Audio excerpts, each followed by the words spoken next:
Dr. Chandrima Paul is director of BBI Hospital, and she is secretary of GSI, and she'll be talking to us about anterior chamber gonioscopy and UBM. So she will relate the gonioscopy with the UBM. It's important for everybody to know that when gonioscopy is for everybody, but UBM is not for everybody. So she'll tell you all these factors.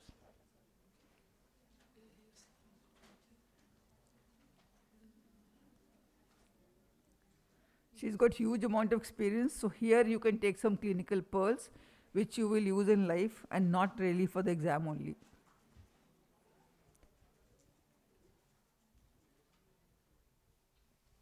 Nabendu gave you lots of points for MCQs. Good afternoon, everybody, and thank you, Madhu ma'am, for those kind words. And okay, so I'll just give you a few very practical points which you need to know for gonioscopy and UBM. So angle closure glaucoma, it's actually the major form of glaucoma, and we know that from the prevalence studies which have been done across the country. It's almost a 50-50 ratio. Early detection is of paramount importance, as the laser peripheral iridotomy has potential to alter the natural history of the disease. And it is a disease with a much higher visual morbidity than primary open-angle glaucoma. Anterior chamber angle assessment remains the key to manage this condition effectively. So gonioscopy. Gonioscopy remains the current reference standard. It's a subjective assessment. There is an inter-observer variability, and different lenses can be used that can alter angle appearance and affect interpretation. Objective angle assessment can be done with the ultrasound biomicroscopy or the UBM, the anterior segment OCT, the Shebb-Plug photography, objective methods are yet to replace gonioscopy for angle assessment, and that is the full and final statement. Gonioscopy is the gold standard for angle assessment. So a picture is worth 1,000 words, and it is never as true anywhere else except in gonioscopy. So you actually see a lot of things there. And this is a very prime picture, because if you just have this picture in front of you in the slit lamp, you have actually seen the angle. What you need to see is actually the trabecular meshwork to call an angle open. So the different type of gonio lenses, I'll just run through them. You can use a single mirror lens if you're comfortable with that, but you can't do indentation gonioscopy with it. You can use a double mirror lens, you can use a triple mirror lens, but all these lenses will only show you the angle, but you can't do an indentation gonioscopy. So I suggest that you start with the 4-mirror lens, because with that you can also do the indentation gonioscopy. The 4-mirror lens is comfortable. You just need to move your joystick. You don't need to rotate the lens. A small learning curve, but you can actually do everything with that. You can do indentation and you can see your angles as well. The Zeiss or the Sussman, whichever you have, is good enough. So when to do gonioscopy? The Van Herrick's test. You start with the Van Herrick's test, but let me tell you this. If the Van Herrick shows you a narrow angle, you definitely have a narrow angle. But if the Van Herrick shows you a not so narrow angle, you still might have a narrow angle. So you cannot actually override gonioscopy. You have to do gonioscopy.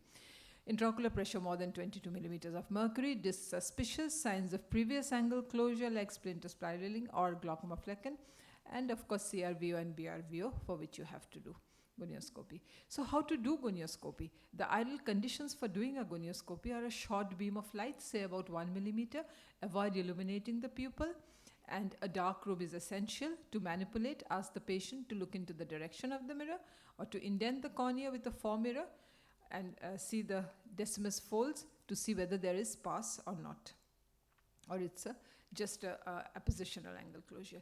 So the view in it, what we do is actually the indirect gonioscopy at the slit lamp, and the angle is viewed in 180 degrees away. Over the hill view in convex iris, dive bomber view, that is patient looking in the direction of the mirror. More deep angle recesses can be seen in that, and tangential view of the trabecular meshwork is possible. And cruise missile view, that is where the patient is to look away from the mirror, and view obtained parallel to the iris, perpendicular to the trabecular meshwork, and that's the optimal image quality. So if you look at that, how would you do gonioscopy? So the best way to do gonioscopy is the corneal wedge technique, which uses the slit lamp to create 2 visible lines that come together at the patient's Schwalbe's line, making the line easier to identify. So just look here. So that's the corneal wedge. They meet here at the Schwalbe's line, and immediately after that you identify the trabecular meshwork.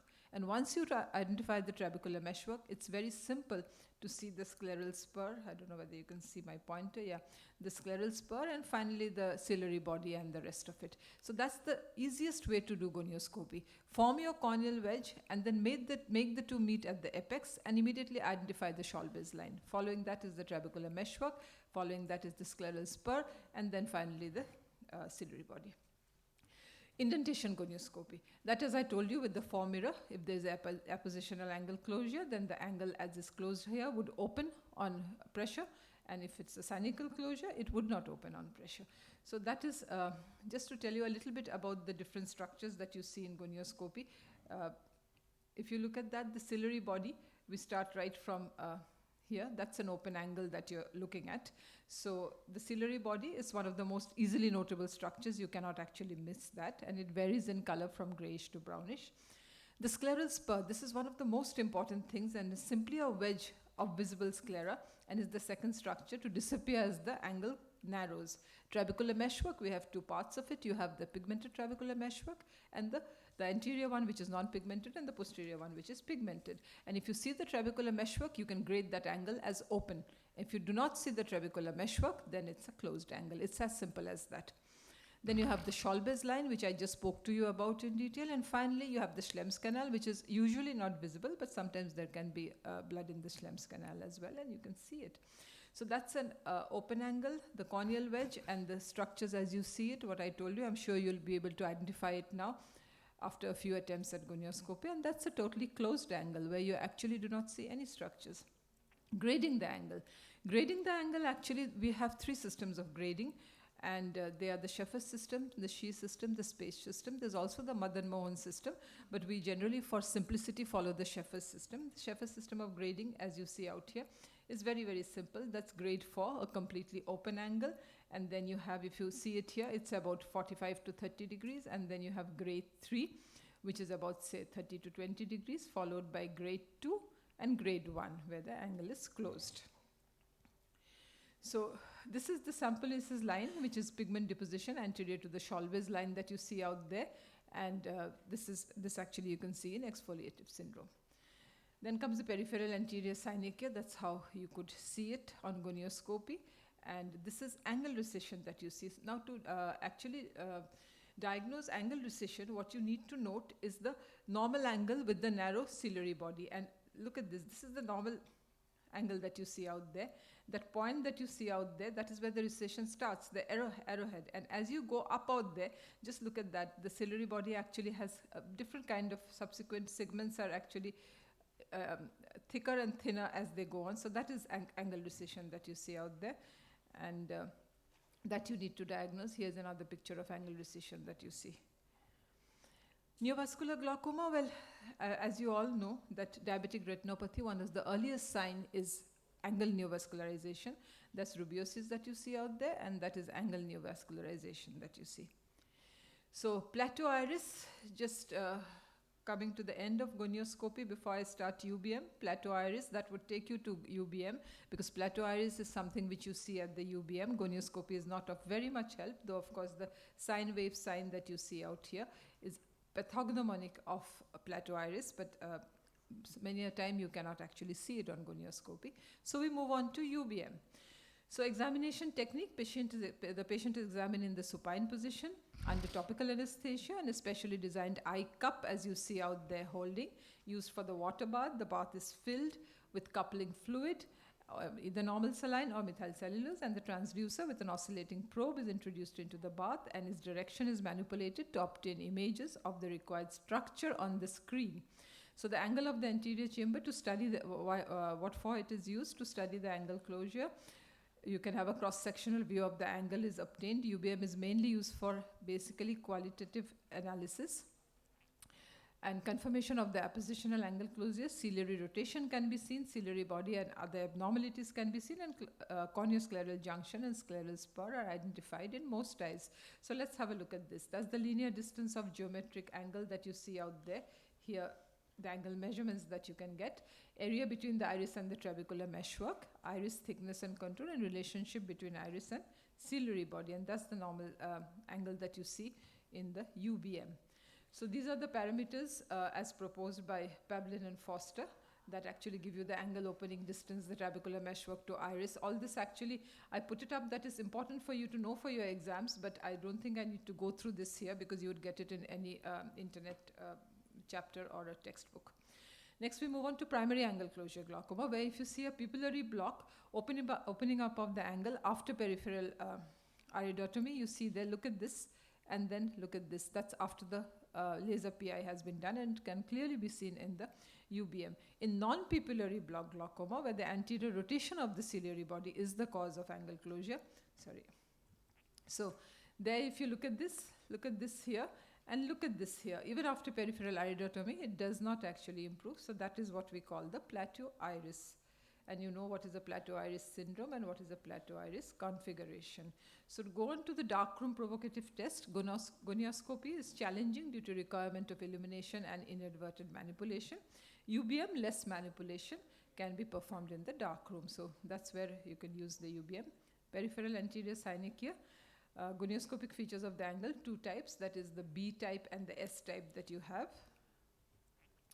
Pigment dispersion syndrome, the angle is wide with a concave iris, and you can see the iridolenticular contact that is there. Secondary angle closure, secondary to iris abnormalities, these are the things where UBM is useful. Secondary to lens subluxation, neovascular glaucoma, iridocorneal endothelial syndrome, pigment dispersion syndrome, and malignant glaucoma.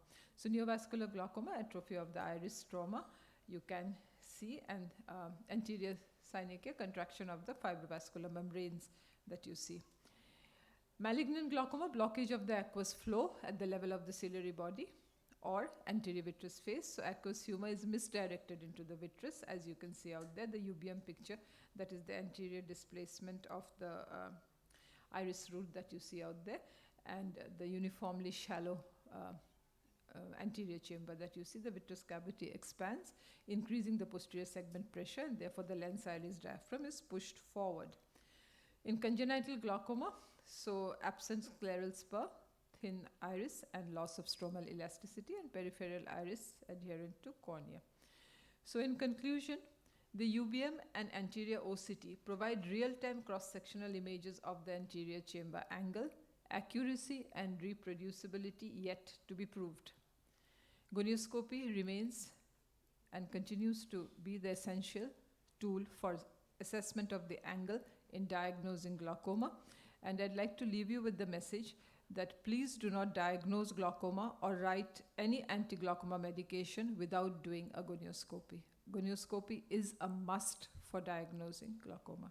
Thank you very much for your attention.